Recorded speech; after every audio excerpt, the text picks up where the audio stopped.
Položaj žensk v svetu se v zadnjih letih precej spreminja, a kot so ugotavljali na okrogli mizi, je le-ta še vedno odvisen od okolja, v katerem ženske živijo. In medtem, ko na nekaterih področjih dobivajo več pravic, jih na drugih izgubljajo.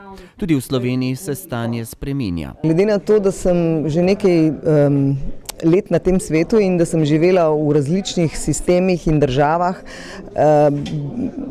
me danes čudi to, kar je svoj čas veljalo za samoumevno.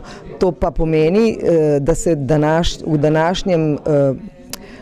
današnjih procesih neokonzervativizacije družbe ponovno odpirajo vprašanja, ki so za nas bila za zmerom zaprta. Se reče vprašanje enakopravnosti ženske, vprašanje ženske kariere, vprašanje ženskega položaja v družini, ali je ženska spada za štedilnik in samo med otroke, ali je dovoljeno delati kariero in deliti skrb za otroke skupaj s partnerjem ali partnerico.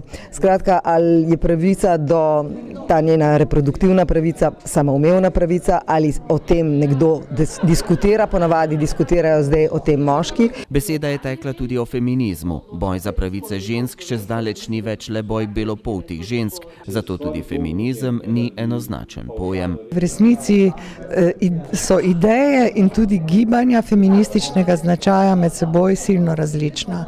Prav ste povedali, to je odvisno od socialnega okolja, iz katerega izhajajo, kar pomeni, da je to zmeraj neka konkretna skupina, pa ne samo žensk, ampak žensk in moških, ki to vrstne ideje zagovarjajo. Tako da rekla sem med drugim to, da sama mislim, da je glavni in najpomembnejši skupni imenovalec feminističnih idej in gibanj ta, da si prizadevajo za enakopravnost med spoloma, enakopravnost žensk z moškimi, čisto konkretno, za katero sem osebno prepričana, da ne obstaja.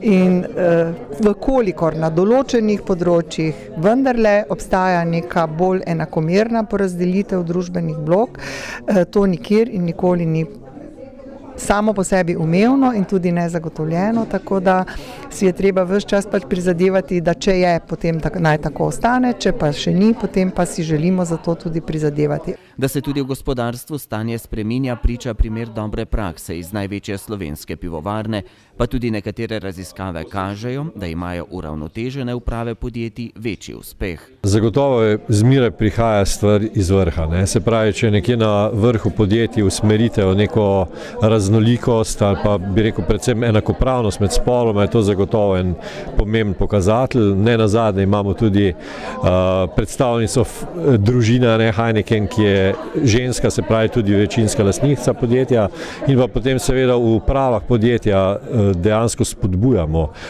da imamo primerno, se pravi, razporeditev ženskih in moških, in se pravi konkretno v našem podjetju Pivovarna Laško Union je ta, se pravi, polovična udeleženost v samem management timu podjetja. Na koncu pa so se vsi strinjali, da se mora boj za pravice žensk, večino so jih izborile šele v zadnjih desetletjih, nadaljevati.